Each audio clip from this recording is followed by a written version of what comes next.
mais uma vez o nosso convidado especial, Dr. Cláudio Neves, geriatra e gerontólogo. Vamos lá? Começando mais um programa aqui, doutor, tudo bem com você? Tudo bem, tudo em paz, graças a Deus. Graças a Deus. Hoje a gente vai falar um pouquinho sobre suplementação, né?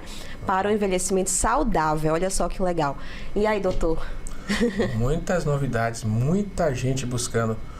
É um tema que você escolheu muito bom. Porque a cada dia no consultório cresce o número de pacientes que colocam na mesa toda hora vários suplementos, que compram na internet, que compram em vários lugares. Primeiro a gente tem que ter cautela, tem que saber se precisa, tem que ter critérios. Primeiro porque tem um custo. Tem pacientes que chegam lá com exagero, mais de 10 itens de suplementação. Aí eu digo brincando, é um tiro de escopeta, não souberam dar o tiro preciso com o rifle, né? Tem que usar o que precisa para cada faixa etária, para cada perfil de paciente. Então as pessoas têm que ter cuidado, né? E às vezes sem orientação também, né? Exatamente. Conheço algumas pessoas que compram assim exageradamente. Tem sites que às vezes não são adequados, com marcas bonitas, enfeitadas. Às vezes eu pego o paciente, pego lá, coloco o endereço no Google e a gente vai olhar, é um terreno baldio, é um galpão velho. Nossa. Às vezes é a empresa que encapsula, faz o encapsulamento e não vai encapsular e não é que produz o produto. Então tem muita coisa que a gente tem que ter cuidado, muita cautela. E a realidade é saber se precisa daqueles suplementos. A gente tem os modismos. É bom falar e quebrar alguns modismos no Brasil que a gente tem. A gente tem, por exemplo, pessoas... a gente precisa de suplemento, é como um adubo. Uma planta adubada, ela fica mais bonita. Eu gosto de fazer suplementação, mas com critério. Então, a criança hoje, ela precisa, às vezes, ser suplementada. Há muito tempo eu brincava, muitos anos atrás, chegava no consultório a mãe com o filho, a avó com a neta, e eu vejo a criança, acho que pergunta a idade, acho que está menor, e peço para dosar a vitamina D. A falta de suplementação pode influenciar no crescimento. Zinco, que às vezes está abaixo, o organismo precisa muito, é o mineral de maior deficiência colocado até então pela Organização Mundial de Saúde, pela humanidade, é o zinco, não é o magnésio, é o zinco. O pessoal fica usando magnésio em demasia. Então, tem a história que o Brasil tem um solo pobre em magnésio. O Brasil tem a última vez que eu olhei, 594 minas de dolomita, que é um mineral rico em magnésio. Em todo o estado tem mina de magnésio, então o Brasil não é tão pobre em magnésio. E quando você faz a dosagem, no dia a dia de laboratório, há mais de 20 anos faço isso, é raro um paciente com deficiência de magnésio. E é frequente pacientes com deficiência de zinco, de iodo, de cromo, certo? Selênio é raro também. Então tem algumas informações que são mercadológicas, talvez de traduções de livros de outros países, os blogueiros famosos. Então, na realidade, na prática, quem pratica a medicina vai ver outra realidade. Então tem que ter cuidado com informações que saem na internet. Sim. E as pessoas começam a usar em demasia, isso pode fazer mal. Vou dar um exemplo. O excesso de magnésio, o magnésio é colocado como faxineiro. O excesso de magnésio pode diminuir os outros minerais. Você pode ter um efeito ruim se fizer excesso. O excesso de cálcio pode acelerar o envelhecimento das artérias, calcificação das artérias. O excesso de vitamina D também pode fazer mal. Hoje está muito comum chegar pessoas usando excesso. Eu tenho pego com muita frequência ultimamente excesso de vitamina D. O excesso de vitamina D vai elevar o nível de cálcio, vai dar hipercalcemia, vai acelerar o envelhecimento, vai aumentar a ruga, vai aumentar o envelhecimento da pele. Ninguém porque quer, né? O excesso de cálcio acelera o envelhecimento Sim. dos tecidos, das artérias, da pele. Então a gente tem algumas coisas que estão sendo feitas de forma assoberbada, sem critérios e que preocupem muito. Então a gente tem que alertar a população que suplementar tem que ser com critério, com cuidado, certo? A gente já falou dos programas sobre coenzima Q10, o pessoal quer retardar o envelhecimento de qualquer maneira. Gente, o nosso organismo produz antioxidantes potentes. A coenzima Q10 é uma. A glutationa é muito mais eficaz do que a coenzima Q10. O pessoal fica suplementando, às vezes não precisa, a gente produz. A creatina, nosso organismo produz. As pessoas não sabem. Então a gente precisa dar ao organismo os substratos. Fazer com que o organismo não fique com deficiência de alguns minerais, de alguns elementos que são essenciais para que haja uma boa produção endógena do organismo, do que é essencial para a construção dos tecidos. Aí você vai diminuir rugas, vai manter ossos fortes, cartilagens fortes. Tem que saber fazer uma boa suplementação. Quando você vê uma suplementação exagerada, a pessoa usando não sei quantos comprimidos, está errado alguma coisa, precisa revisar. A maioria das pessoas precisam corrigir o que tem de deficiente e não utilizar 10, 20 comprimidos por dia. Isso está errado, gente. Na maioria das vezes está errado. Você precisa, às vezes, de um ou outro item para deixar você bem, ficar bem, envelhecer bem e manter o que você pede, que é a jovialidade. Isso acontece desde cedo. Infância, adolescência, que você está desenvolvendo. Eu tenho pacientes que às vezes estão lá, os que estudam para concurso, para Enem, eu atendo pessoas mais jovens, sou geriatra e gerontólogo, aí tem um pessoal mais novo, eu atendo do idoso, toda é faixa etária. Às vezes a gente suplementa, melhora a qualidade de concentração, melhora o rendimento cerebral, como melhora a memória do idoso, melhora a capacidade de concentração do jovem. Às vezes o que a gente precisa numa pessoa idosa é a mesma coisa que está faltando numa pessoa jovem, né? Sem exagero, e você consegue um bom resultado. Interessante. Inclusive, eu acho que isso também tem a ver com a ligação dos exames laboratoriais, né? Isso. Para poder avaliar de fato como é que está o estado de saúde do paciente. Isso, o perfil e outra. Você tem que olhar o perfil do paciente, se ele tem excesso de peso, se ele tem baixo peso, se ele quer ganhar massa muscular, se for uma pessoa mais idosa, se tem densidade óssea adequada, se tem tendência à osteoporose, se já tem osteopenia. Você vai olhar o perfil do paciente. Você não pode fazer a mesma receita para cada suplementação, para cada paciente. Cada planta necessita de sua suplementação adequada, de seu adubo, para crescer bem e crescer saudável. Cada paciente é um paciente, É um né? paciente. Isso. Exatamente. E aí, diante de tudo isso, né, e linkando com o programa anterior, Certo. quais são os pilares para o envelhecimento saudável? Muito bem. Os pilares. Aí falando em suplementação, e aí a gente abre um aspa para falar em dieta, envelhecimento saudável, esse parênteses é importante para você que está ouvindo, certo? A restrição calórica. Olha só, de todos os estudos feitos, né, no último século, nos últimos 100 anos sobre longevidade, a ciência jamais evoluída e que não foi até então diminuído o seu valor científico, é o da restrição calórica. A única coisa que aumenta a longevidade em pesquisas feitas com ratos, com os outros animais, colocando os animais com a dieta adequada, um com excesso de calorias, outros com menos calorias, a restrição calórica foi o ponto que aumentou a longevidade de todos os seres pesquisados. Então, comer com moderação, evitar excesso, principalmente à noite. As zonas azuis, onde as pessoas vivem mais, as zonas do mundo, áreas do mundo onde você tem uma longevidade, as pessoas têm esse hábito. Comer menos à noite, principalmente carboidrato, massas. Nos estudos recentes saíram agora, feitos com institutos de pesquisa do Japão e da Suécia, isso é novo, gente, mostrou que os centenários saudáveis, as pessoas que passam de 100 anos, elas têm realmente um índice menor de açúcar, a glicemia baixa, a insulina em jejum tem que estar baixo, o triglicérides tem que estar baixo. Surpresa! Esses centenários têm um colesterol um pouquinho elevado.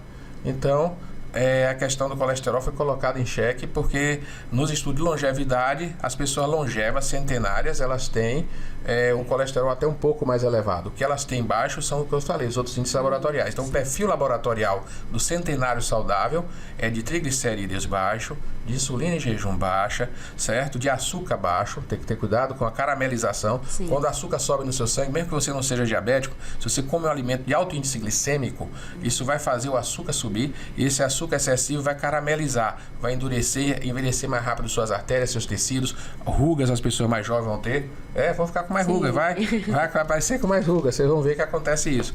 Então é importante evitar o excesso de doces, de alimentos com alto índice glicêmico.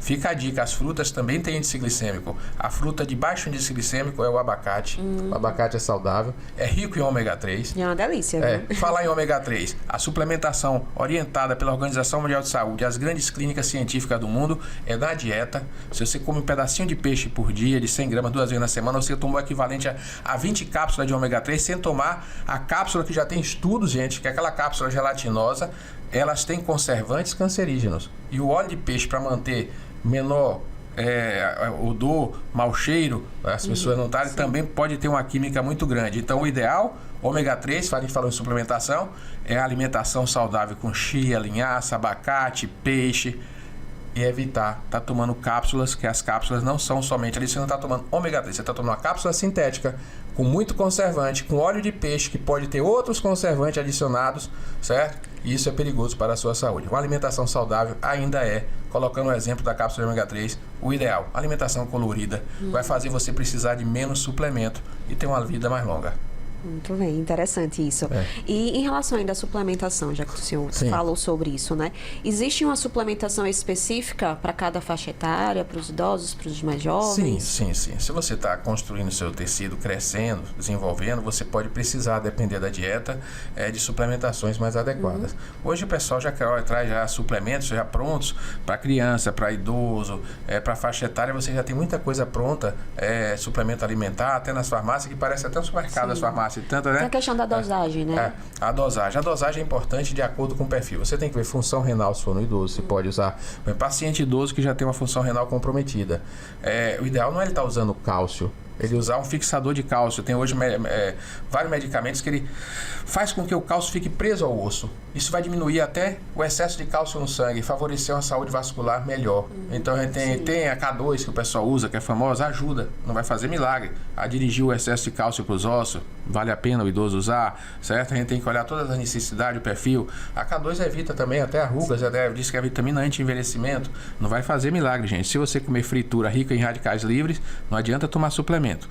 Não adianta suplementar se você tem uma dieta errada. Isso é importante, certo? Então você tem para cada faixa etária, assim, você pode ter um perfil de suplementação. É claro que essa suplementação, o ideal é que ela seja individual, né? Interessante isso. Inclusive, falando ainda sobre suplementação, né?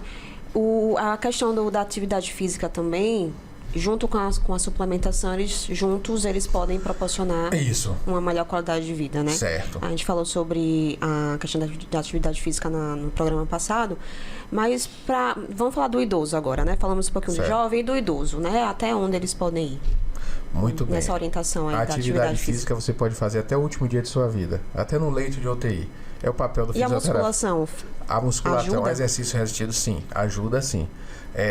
A dica é você manter para evitar a sarcopenia, fazer um exercício resistido, bem orientado para evitar lesões, tanto nos músculos como nas cartilagens, né? Evitar o desgaste grande cartilaginoso.